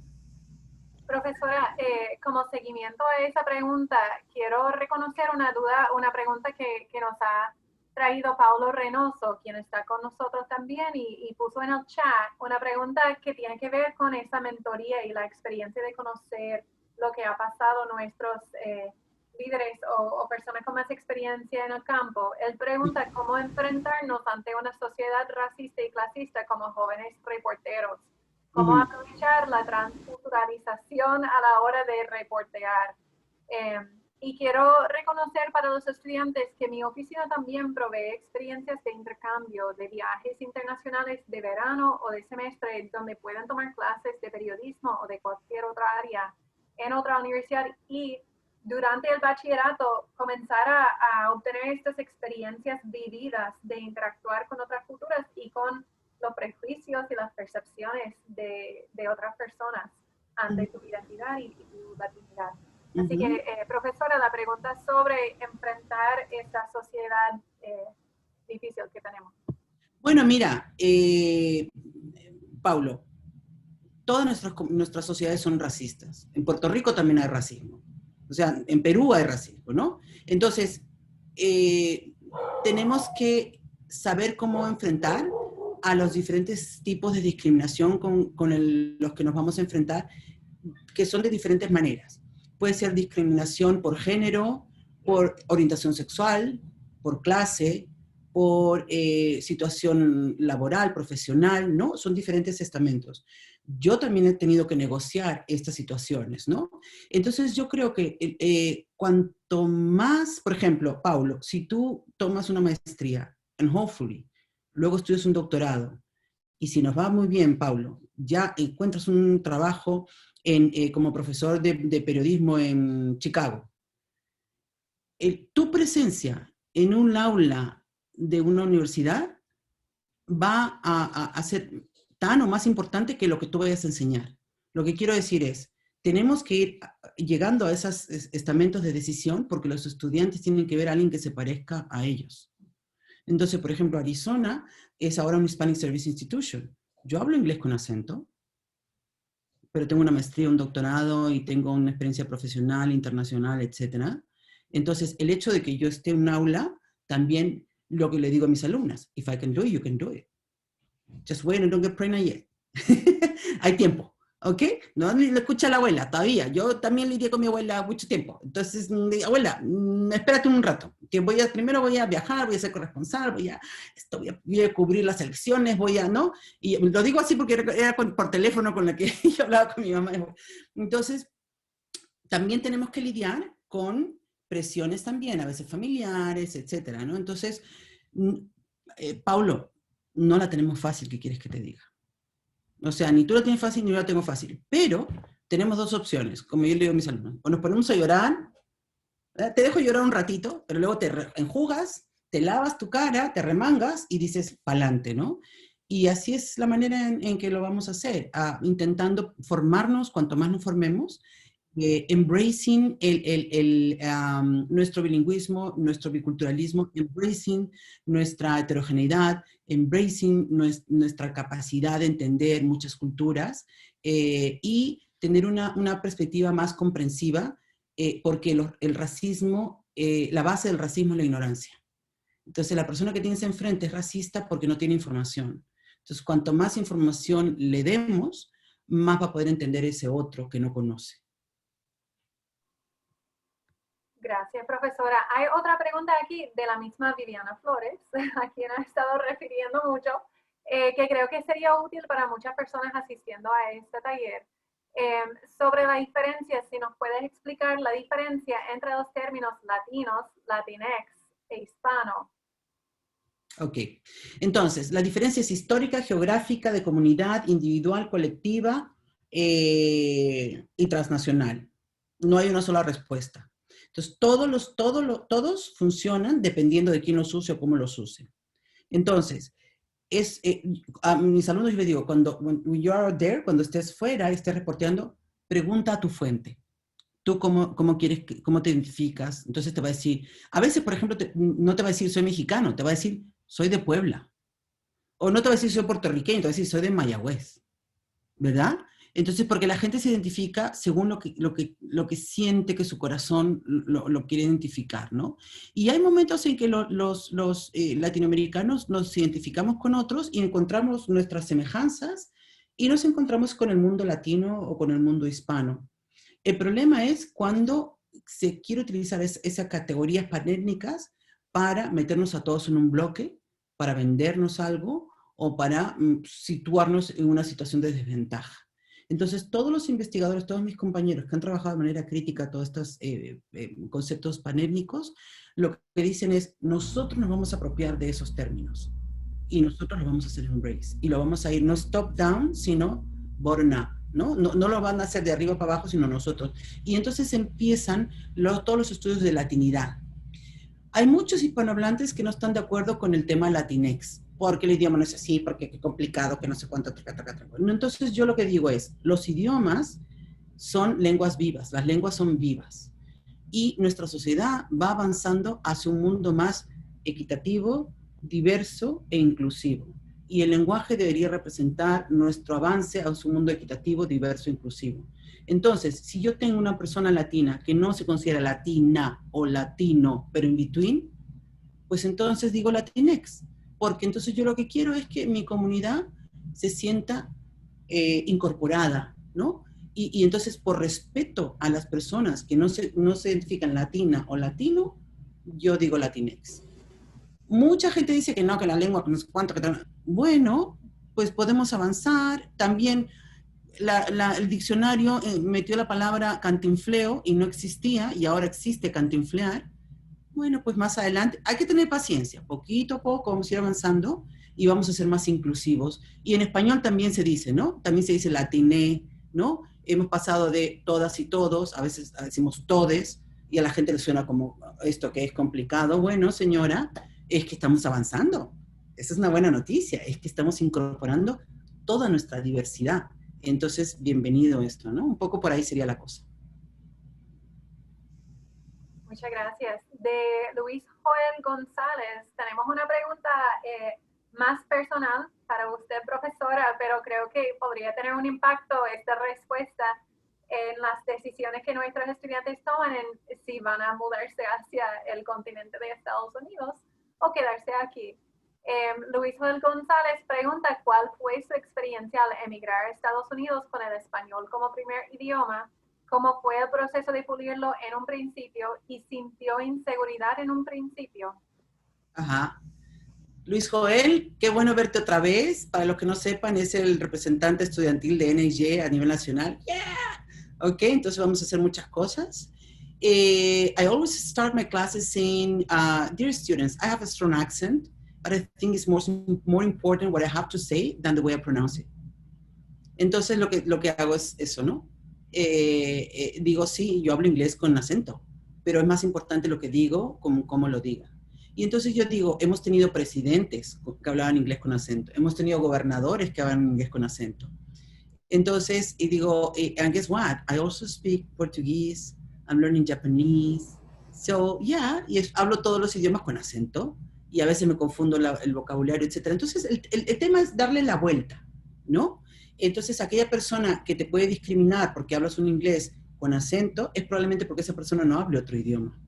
Entonces hay que posicionarse en entender a esa otra persona y entonces decir, bueno, esta persona está actuando así por esta circunstancia. Y entonces ya tú ves si te enfrentas o dices, bueno, lo voy a convencer, la voy a convencer y por aquí va la cosa. No es sencillo, nunca ha sido sencillo, no es sencillo. Cuando yo me presento en un salón de clases, ¿verdad? Me parezco mucho de sus mamás, ¿verdad? Y encima hablo con acento.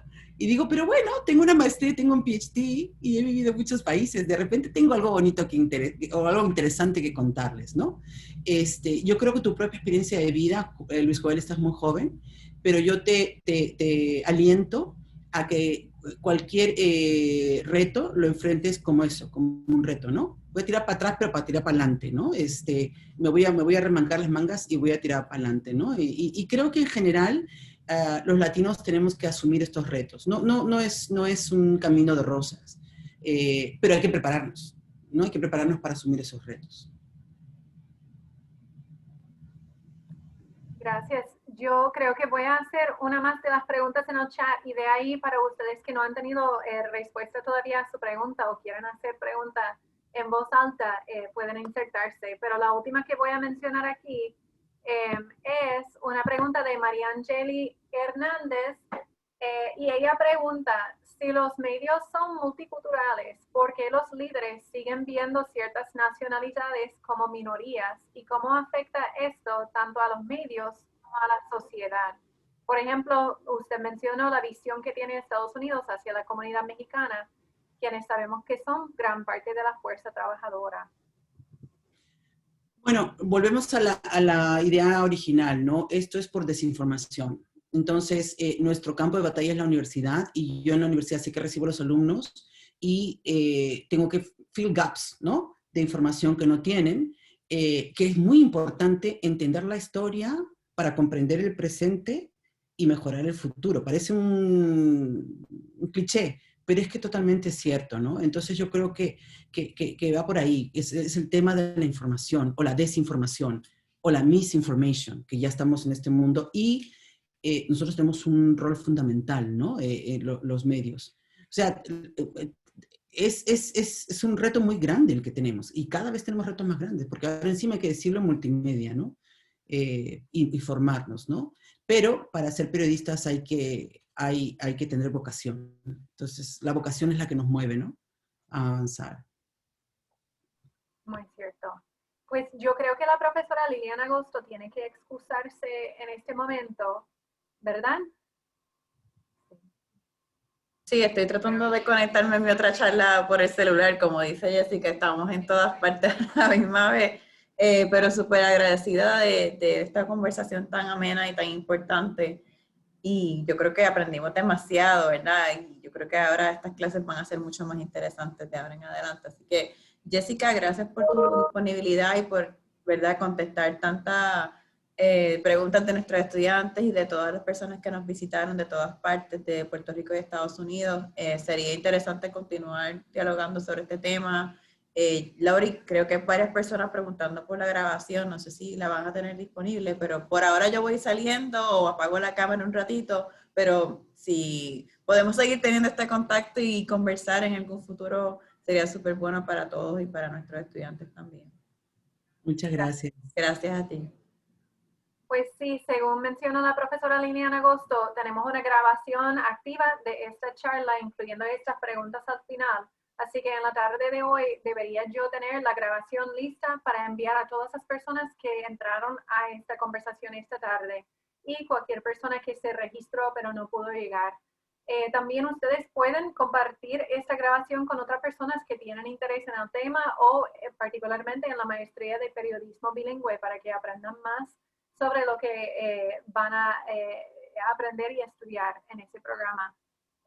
Y si hay alguien que tiene una pregunta que se ha quedado fuera, que quiere activar su micrófono, los invito a hacer unas preguntas finales a la profesora.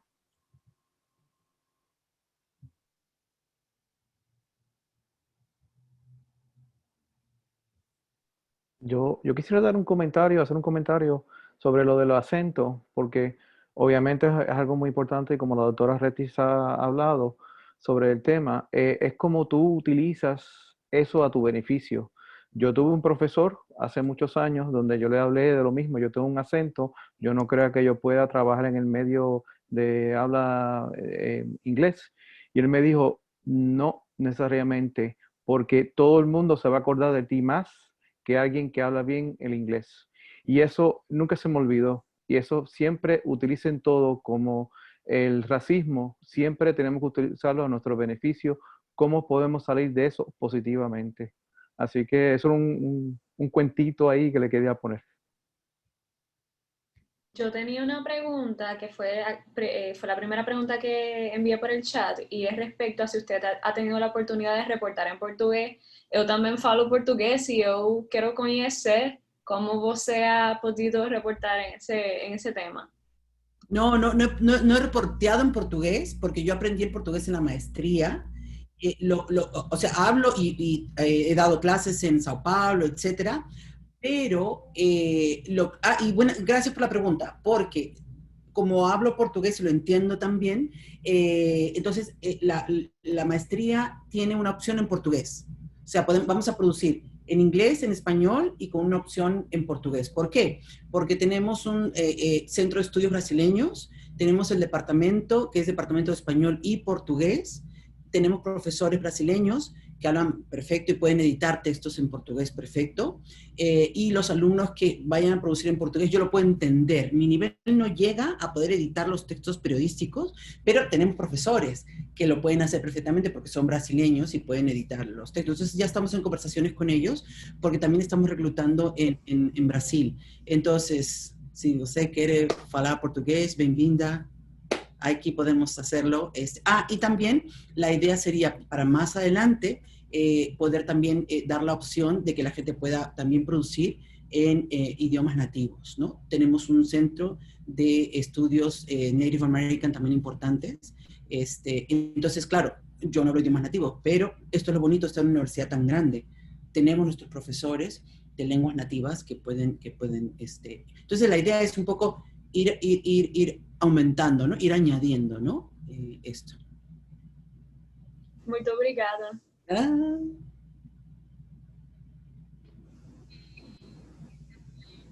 Antes de que acaben, Lori, yo también quería agradecer a Jessica, que también forma parte de un grupo que estamos creando en Facebook que se llama Latinas in Journalism. Y aquellas chicas, estudiantes, mujeres interesadas en, ¿verdad?, dar ese paso a trabajar en Estados Unidos o trabajar quizás en un medio de habla inglés o, ¿verdad?, como usted quiera tratar de hacerlo, pero desde el punto de vista de tener mayor representación de latinas en Estados Unidos o en el periodismo. Pues les voy a poner el link en el chat del grupo porque acepta también estudiantes de periodismo y muchas de nosotras hemos compartido y lo que el hecho de que ella comentó la necesidad de mentora, pues es bien latente en esa página y muchas muchachas piden, ¿verdad?, ayuda de profesionales. Próximamente estaremos presentando un grupo de mentoras que estamos creando, así que en todo caso pues lo voy a compartir para que lo tengan como detalle adicional también. Y sigo agradecida. Y también falo portugués. Así que tenemos aquí una fiesta de brasileños. Qué bueno. Excelente. ¿Alguna otra pregunta antes de terminar?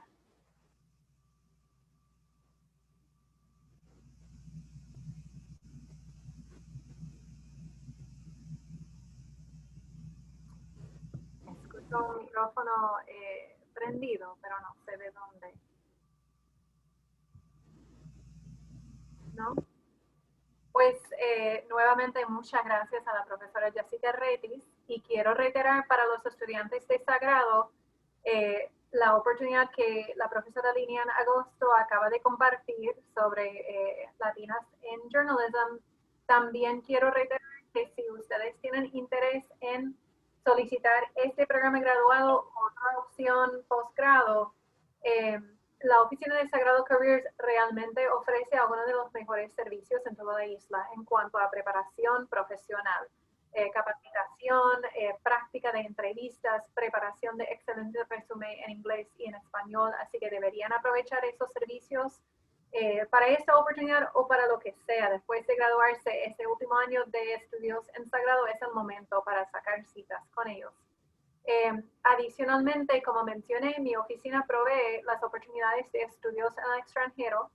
Activamente ahora mismo no estamos enviando estudiantes al extranjero por la pandemia, ni en enero, pero esperamos en 2021 regresar a esa oportunidad y lo bueno es ir planificando con tiempo porque hay muchas becas disponibles, hay muchísimas ayudas financieras para esas experiencias, especialmente para los hispanos o latinos o latinex.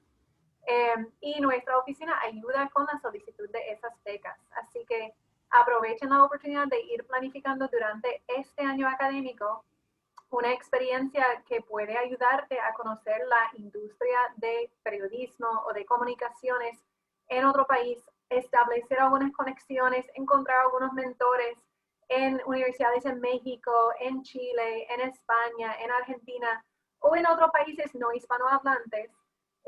Pero sí, tenemos esas oportunidades disponibles, tenemos las ayudas financieras para ayudarles a aprovecharlas. Así que esperamos que pronto puedan asistir cualquier miércoles a las 11 de la mañana. Tenemos una presentación en Zoom que es el primer paso para enterarse de los detalles de oportunidades y las becas. Y de ahí uno puede examinar todas las opciones y decidir a dónde ir. Pero eso realmente puede ser una forma de identificar dónde quieres hacer una maestría, dónde quieres trabajar, identificar algunos mentores, etc. Y claro, a través de Sagrado Careers también hay oportunidades de prácticas en Estados Unidos, en Puerto Rico y en otros países del mundo. Así que entre nuestras dos oficinas tenemos muchas herramientas para ayudarles a ustedes salir de Sagrado con ese diploma, sintiéndose muy bien preparados para lo que van a hacer después del bachillerato o de la maestría. Yo les quería pedir un favor, porque me gusta siempre me hago el Ellen DeGeneres, ¿no? El selfie con los alumnos, pero ahora es Zoomlandia. Pueden encender sus cámaras y así tomo una fotito de recuerdo. ¿Sí? Sí, para aquellos que quieran hacerlo, prenden sus cámaras. Vamos a ver si logramos un quórum de A personas. ver si tenemos algún... Ahí estamos, mira. Sí. A ver, ¿hay algunos más que quieren prender sus cámaras? Muy bien. Es una maravilla verlos a todos. Ok. Para Qué ustedes bonito. dispuestos a salir en la foto, entonces vamos a todos sonreír, A ¿verdad? ver, ¿ya? ¿Sí? Ok. Bien. 1, 2, 3. Ahí está. Muy bien. Lo último, antes de irme, decirles que nosotros también estamos se pueden solicitar también becas. Queremos hacer una combinación entre becas que se puedan ofrecer de aquí y de ustedes. Y también que la ventaja comparativa de Tucson es que el coste de vida es bastante más económico que vivir en Nueva York, Miami, o en Chicago, en Los Ángeles, etcétera. Entonces, cunde más. También estamos a 1 hora de la frontera, con lo cual hay muchos estudios de investigación sobre frontera también, que puede ser un área interesante también para ustedes. Esta universidad es una Hispanic Service Institution, que quiere decir que tiene la nomenclatura, y entonces el reconocimiento y tiene el objetivo de apoyar estudiantes latinos, con recursos de la universidad, y hay una oficina para estudiantes latinos, etcétera, de reclutamiento y de retención, porque ese les comentaba yo al comienzo, ¿no? A veces recibimos los alumnos, pero el tema es que se queden, ¿no? Que es un problema muy grave que hay en todas las universidades en Estados Unidos, en realidad, más con COVID y todo lo que nos ha pasado, pues estamos enfrentando esas circunstancias. También que se habla mucho español y que hay comunidades puertorriqueñas en Arizona bastante interesantes, y cuando vengan nos vamos al sofrito, como dije, el Asian sofrito, que se come delicioso, y ahí les enseño esta comunidad chino-puertorriqueña que es maravillosa. Y no fuera de bromas, con mucha ilusión de tener estudiantes bilingües de Puerto Rico con los que podamos empezar este proyecto. Vamos a empezar a producir, a hacer intercambios, entonces los invito a aplicar. Les he dejado mi email, mi Twitter, el link de la maestría, cualquier pregunta que tengan, estoy a la orden, ¿no? Quiero agradecer muchísimo a Lauri porque ha sido todo un trabajo de producción esto, agradecerle la paciencia y agradecerle a todas las profesoras y las personas de las otras universidades, el haberme permitido poder compartir con los alumnos esto que para mí es vocacional, ¿no? Entonces, espero que algunos de los que están ahora en el Zoom los pueda conocer en persona, ¿no? El próximo año. Bueno, no sé si me pueden dar unos minutitos, no sé si quiero hacer una pregunta, pues yo ingresé tarde, ¿no? Saludos, buenas tardes, y en el caso, buenos días allá en Arizona. Yo soy profesor dominicano, ¿no? No sé si aquí hay colegas dominicanos también, junto conmigo, antechano. Entonces yo ingresé tarde porque yo pertenezco a la red de Sembramedio, y entonces revisando el chat me di cuenta tarde, y entonces entré y yo sé que ya estaba todo avanzado. Y referente a la pregunta mía, yo soy profesor aquí en Santo Domingo, ¿no? De lo que se llama la Universidad Autónoma de Santo Domingo, también la que se llama la Católica de Santo Domingo, y otra que se llama INTE de Santo Domingo, es decir, 3 universidades, ¿no? Pero básicamente de la UAS, yo estoy en estos momentos, además de profesor de grado, estamos coordinando lo que es una maestría también en comunicación y relaciones públicas, al mismo tiempo también de que hacemos trabajo de investigación, ¿no? Proyecto académico de investigación, qué sé yo, y me gustaría entonces mantener un nivel de comunicación con ustedes, a ver qué pudiésemos entonces ya como academia nosotros hacer cosas juntas, en el caso aquí en República Dominicana, porque honestamente, como ingresé tarde a la charla y entonces no sé lo que se trató adelante, sino en la última parte, en la parte final, sí noté algo que me resultó interesante, ¿no? Qué sé yo, como hacer un joint venture, o sea, una participación de forma colaborativa. Entonces estoy a la disposición. No sé qué mecanismo habría de mantener comunicación más adelante, qué sé yo. Sí, Manuel, yo puse en el chat, puse mi email, mi Twitter, Okay. el link de la maestría también, Okay. y aprovecho la pregunta de Manuel porque sé que hay otros profesores también y me encanta que también haya gente de República Dominicana. Te perdiste la parte en la que explicaba que uno de los grupos que está creciendo más son dominicanos en el grupo de inmigrantes, según el censo, ¿no? Entonces sí, y si quieres que yo converse también con alumnos en República Dominicana, estoy a la orden, ¿no? La verdad que me entusiasma mucho, ¿no? Poder compartir estas cosas, sí. Que lo que pudiésemos entonces coordinar, no sé, yo doy mi número telefónico, usted me da el suyo, y así coordinamos entonces y pudiésemos hablar entonces a amplitud sobre lo que conversaron ahora, y así entonces pudiésemos ya documentarnos mucho mejor, ¿no? Oh, a la orden. Mi email es jessicaretis, todo junto, @arizona.edu. Sí, un momentico. Sí. Y profesor Manuel, yo voy a enviar la grabación a usted junto con todo el grupo que está aquí. Y en ese email voy a incluir el correo electrónico de la profesora junto con su Twitter y su enlace para el programa de periodismo bilingüe. Ok, bueno, perfecto. Entonces así lo haríamos. Entonces ya mantenemos un nivel de conversación entonces. Y qué bueno que pudo ver el chat, y disculpe que lo envié tarde. Sí, no, lo que pasa es que estaba... Es un grupo de profesores que tenemos en WhatsApp. Sí. Ustedes siembran medio también, ¿no? Sí. Bueno, yo entonces estaba en docencia virtual, ¿no? Y entonces cuando salí, entré, me encontré. Sí. De todos modos, usted lo envía al grupo y ahí entonces ya hay un nivel ya más de contacto.